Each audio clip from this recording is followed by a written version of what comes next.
నమస్తే అండి. నేను మీ దివ్యక్కని.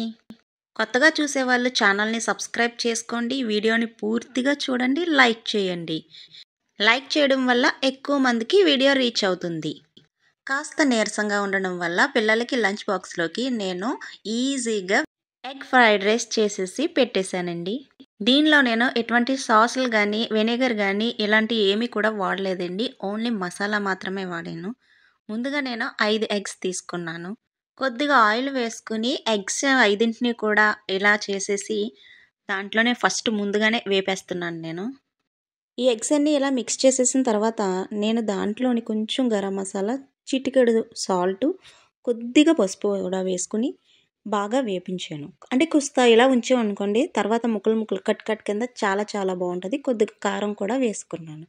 ఇలా రావడం వల్ల మనం బయట ఎలా ఎగ్ ఫ్రైడ్ రైస్ తెచ్చుకుంటే ఆ ఎగ్ ఎలా ఉంటుందో ఆ టైప్‌లో మనకొస్తుంది.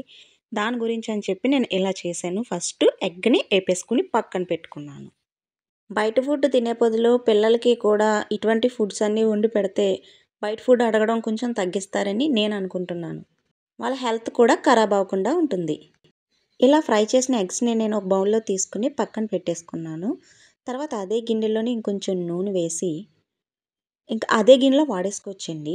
నేను ఈ ఎగ్ ఫ్రైడ్ రైస్‌కి ఒక్క ఆనియను, 3 పచ్చిమిరపకాయలు, 2 టమాటాలు చిన్న సైజు, నెక్స్ట్ కొత్తిమీర, కరివేపాకు కూడా తీసుకున్నానండి. కొన్ని క్యారెట్లు అంటే ఒక క్యారెట్‌ని కట్ చేశాను. ఎందుకంటే ఫ్రైడ్ రైస్ కింద కనిపించాలి కదా! దాని గురించి. రైస్ కూడా వండేసుకొని ఒక 90% ఉడికిన తర్వాత పక్కన పెట్టేసుకోవాలండి. నేను ఆల్రెడీ అది కూడా చేసేసాను. ఇప్పుడు ఉల్లిపాయలు, పచ్చిమిరపకాయలు వేగిన తర్వాత క్యారెట్ ముక్కలు వేసి కొంచెం దోరగా వేగిస్తున్నాను. ఇవి పెద్దగా ఏగవండి. కొంచెం దోరగా వేగిస్తున్నాను. తర్వాత నేను టమాటాలు కూడా వేసేసి వేయించేసాను. నేను అల్లం వెల్లుల్లి పేస్ట్ కూడా తీసుకుంటున్నాను. కానీ మరీ ఎక్కువ కాకుండా ఒకే ఒక స్పూన్ అల్లం వెల్లుల్లి పేస్ట్ తీసుకున్నాను. ఇది మనం తొందరగా చేసేస్తాం గానీని అల్లం వెల్లుల్లి పేస్టు పచ్చి వాసన పోయేంత వరకు కూడా వేపితే అప్పుడు చాలా టేస్ట్‌గా ఉన్నదండి. నేను ఫస్ట్ టైమ్ ట్రై చేశాను. అసలేంటి ఒక 2 మినిట్స్ వేపుదామని చెప్పేసేసి అలా వేపి ట్రై చేశాను. నిజంగానే పచ్చి వాసన పోతే చాలా బావుంది. టేస్ట్ చాలా చాలా బా వచ్చింది. తర్వాత మనం ముందుగా పక్కన పెట్టుకున్న ఎగ్ ఫ్రైని మళ్ళీ అందులో ఏసేసి కాస్తంత గరం మసాలా వేసుకున్నాను నేను. ఇంట్లో కొంచెం బిర్యానీ పొడి మసాలా ఉంటే అది కూడా వేసుకున్నాను. మసాలాలు కూడా నేను చాలా తక్కువగానే వేసానండి. ఎందుకంటే ఎక్కువగా వేస్తే ఘాటొచ్చేస్తది కదా! దాని గురించి. చిటికెడు పసుపు కూడా ఏసుకున్నాను మరలా నేను. కొంచెం కారం కూడా అలా అలా అద్దుకున్నాను. తర్వాత ఇవన్నీ కూడా మిక్స్ చేసేసి కలిపేసాననమాట. అది కూడా ఎక్కువ కలపకూడదండి. జస్ట్ ఒక 10 సెకండ్స్ అలా కలిపేసిన తర్వాత ఉడికించుకున్న అన్నం ఉన్నది కదా! ఆ అన్నాన్ని తీసుకొని అందులో వేసేసుకున్నాను. ఈ మిశ్రమాన్ని పూర్తిగా మిక్స్ చేసుకోవాలి. పైనుంచి కిందకి ఇలా గరిటెతో తీసుకొని మొత్తం కలిపేసుకోవాలి. తర్వాత నేను కొంచెం సాల్ట్ వేసుకున్నాను. మరి సాల్ట్ వేయడం మర్చిపోయాం కదండీ! కొద్దిగా సాల్ట్ వేసుకున్నాను. తర్వాత మళ్ళీ చూసుకొని వేసుకోవచ్చండి. ముందే ఎక్కువేసుకుంటే ఎక్కువైపోతే మళ్ళీ తినలేము.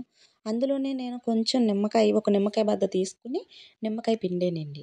ఎందుకంటే నేను ఇందులో సాసులు గానీ, వెనిగర్ గానీ ఇటువంటివేమీ వాడలేదు కాబట్టి.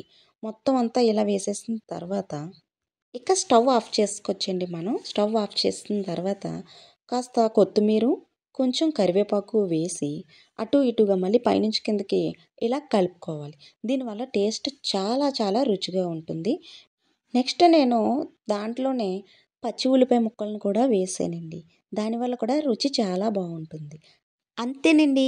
ఎగ్ ఫ్రైడ్ రైస్ చాలా చాలా టేస్టీగా ఉంటుంది. అయిపోయింది ఎగ్ ఫ్రైడ్ రైస్.